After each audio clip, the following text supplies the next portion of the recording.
Nous arrivons effectivement en fin de parcours d'étude de ce texte et tout d'abord, je veux le redire, dans des conditions de travail législatif qui ne sont pas satisfaisantes, tant par son calendrier d'inscription, tant sur les délais que nous avons eus, y compris entre le travail en commission et l'examen en séance, avec un texte qui, inévitablement, et parce qu'il a été travaillé, a vu son nombre d'articles, y compris presque doublé entre la commission et le passage en séance. Et donc, nous ne pouvons que regretter ce travail un peu poussif jusque dans les derniers jours de cette session extraordinaire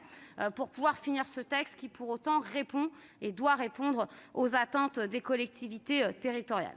Un texte, mais je l'avais déjà dit dans l'intervention générale, qui, à nos yeux, manque toujours de souffle, manque de souffle. Or, il y a inévitablement une urgence démocratique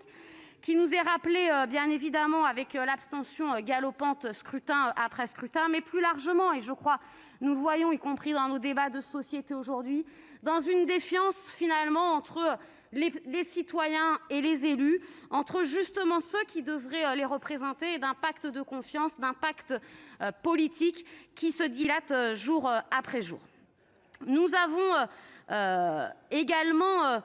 regretté parce qu'il y a besoin, je le disais, de redonner du sens, mais il y a surtout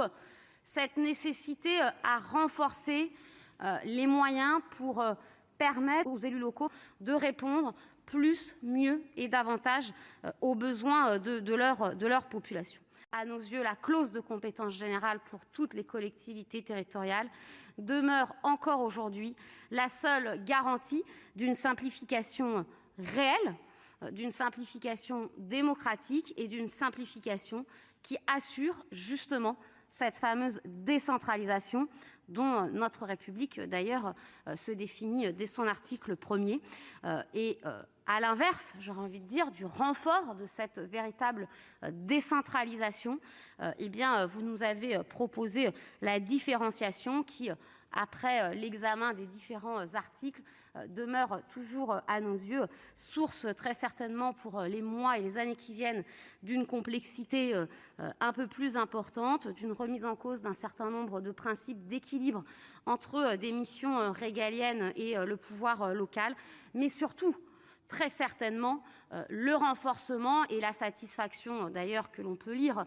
le renforcement d'un certain nombre de collectivités territoriales que l'on qualifie parfois des grandes collectivités territoriales et donc inévitablement dans les années à venir un renforcement d'une concurrence entre les collectivités alors que nous aurions besoin, et ce n'est pas simple, de renforcer et d'assurer, de garantir l'égalité entre toutes les collectivités territoriales. Sur la déconcentration et donc la place de l'État qui demeure indispensable,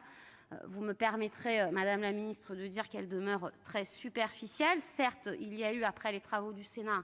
un renfort, notamment de la présence départementale de l'État au détriment d'un pouvoir parfois régional. Cependant, la déconcentration ne peut se résumer par un renfort du pouvoir des préfets. Une véritable déconcentration pour garantir une décentralisation passe inévitablement par une présence renforcée, multipliée des agents de l'État dans leurs différents métiers pour venir justement en soutien et en appui aux élus locaux et leur permettre de répondre à leurs exigences de leur mandat pour, comme je le disais, répondre aux besoins des populations. C'est effectivement un texte qui, inévitablement, et je ne le dis avec aucune ironie ni mépris, a permis de répondre à de nombreux soucis, de nombreuses problématiques, parfois plus ou moins locales, mais en tout cas des soucis et des problématiques du quotidien. Je veux, pour finir, souligner un certain nombre d'évolutions, à nos yeux en tout cas positives, bien évidemment, l'amélioration de la possibilité de la saisine par les présidents des chambres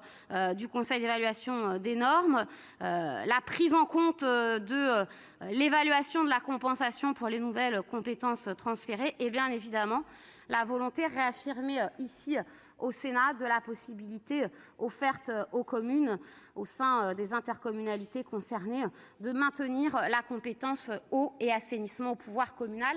La question n'est pas d'être misérabiliste ni de faire du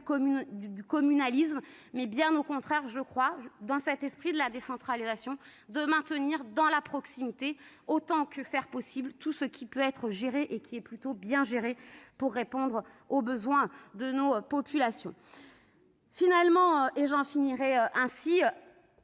malgré tous ces débats, la différenciation à nos yeux n'est pas la décentralisation démocratique indispensable, cette décentralisation qui doit garantir les libertés locales tout en garantissant l'égalité républicaine entre chacune et chacun. Et j'aurais envie de dire sans surprise, nous voterons contre ce texte.